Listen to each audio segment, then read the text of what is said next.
கள்ளக்குறிச்சி மாவட்டம் சங்கராபுரம் அருகே உள்ள மூலக்காடு மதுவிலக்கு அமலாக்க பிரிவு சோதனை சாவடியில் தடுப்பு கட்டை உடைக்கப்பட்டுள்ளதால் அவ்வழியாக வரும் வாகனங்களை சோதனை செய்ய முடியாத அவல நிலை ஏற்பட்டுள்ளது. குறிப்பாக அவ்வழியாக கள்ளச்சாராயம் காய்ச்சுவதற்காக வெல்லம், சர்க்கரை போன்ற மூலப்பொருட்களை எடுத்து செல்வதாக கூறப்படும் நிலையில் தடுப்பு கட்டை அமைத்து சட்டத்துக்கு புறம்பாக எடுத்துச் செல்லும் பொருட்களை கட்டுப்படுத்த வேண்டும் என பொதுமக்கள் மற்றும் சமூக ஆர்வலர்கள் கோரிக்கை விடுத்துள்ளனர்.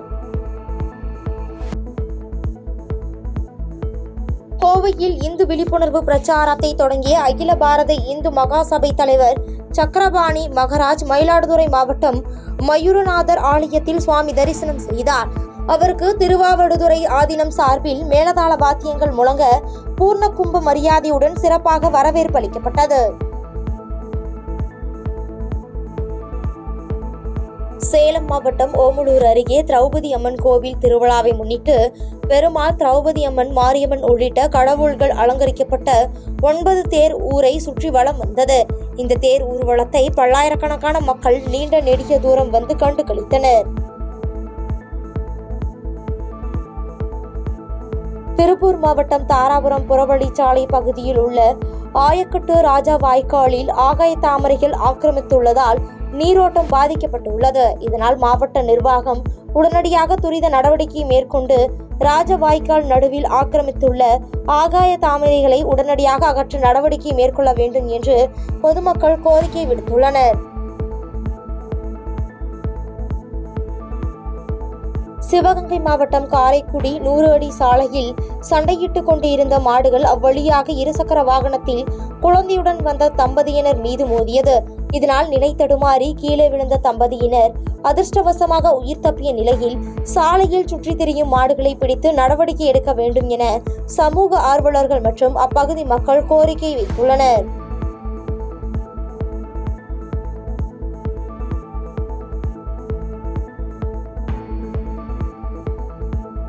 தருமபுரி மாவட்டத்தில் ஜேசிபி வாகன உரிமையாளர்கள் விலை உயர்வு, உதிரி பாகங்கள் விலை உயர்வு, இன்சூரன்ஸ் கட்டணம் மற்றும் டீசல் விலை உயர்வு ஆகியவற்றை கண்டித்தும் 1 மணி நேரத்துக்கு 1300 ரூபாய் கட்டணம் வழங்க வேண்டும் என்று கோரிக்கை விடுத்து வேலைநிறுத்த போராட்டத்தில் ஈடுபட்டனர்.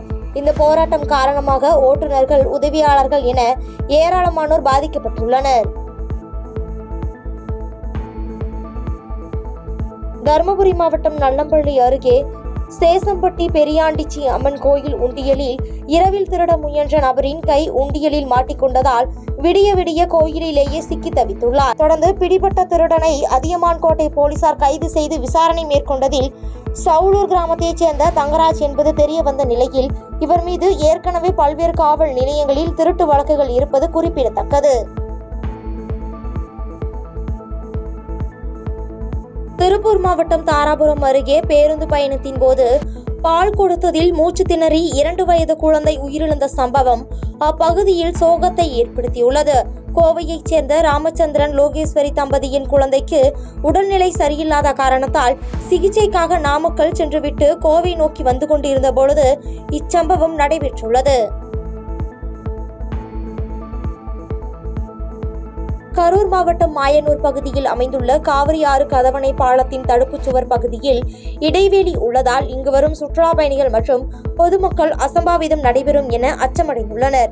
இதனால் பொதுப்பணித்துறை அதிகாரிகள் இந்த பாலத்தில் உள்ள தடுப்பு சுவரில் உள்ள இடைவெளிகளை உடனடியாக சரி செய்யவும், மேலும் எந்த ஒரு அசம்பாவிதங்கள் நடக்காதவாறு பார்த்து கொள்ள வேண்டும் என பொதுமக்கள் மற்றும் சமூக ஆர்வலர்கள் கோரிக்கை வைத்துள்ளனர்.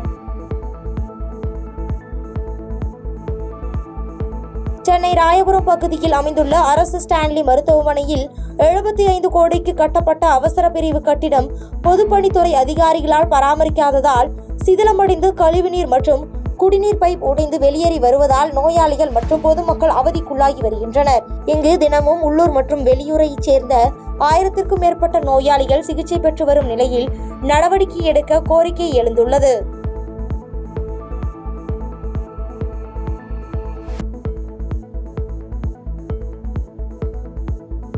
செய்திகளை உடனுக்குடன் தெரிந்து கொள்ள கீழ்கண்ட கேபிள் மற்றும் டிடிஹெச் நெட்வொர்க்குகளில் எம்நாடு செய்தி தொலைக்காட்சியை காணுங்கள். பாதகம் செய்பவரை கண்டால் நாம் பயம் கொள்ளலாகாது பாப்பா. மோதி மிதித்து விடு பாப்பா, அவர் முகத்தில் உமிழ்ந்து விடு பாப்பா. அண்மை செய்திகளை உடனுக்குடன் தெரிந்து கொள்ள இணைந்திருங்கள் எம் நாடு தொலைக்காட்சியுடன்.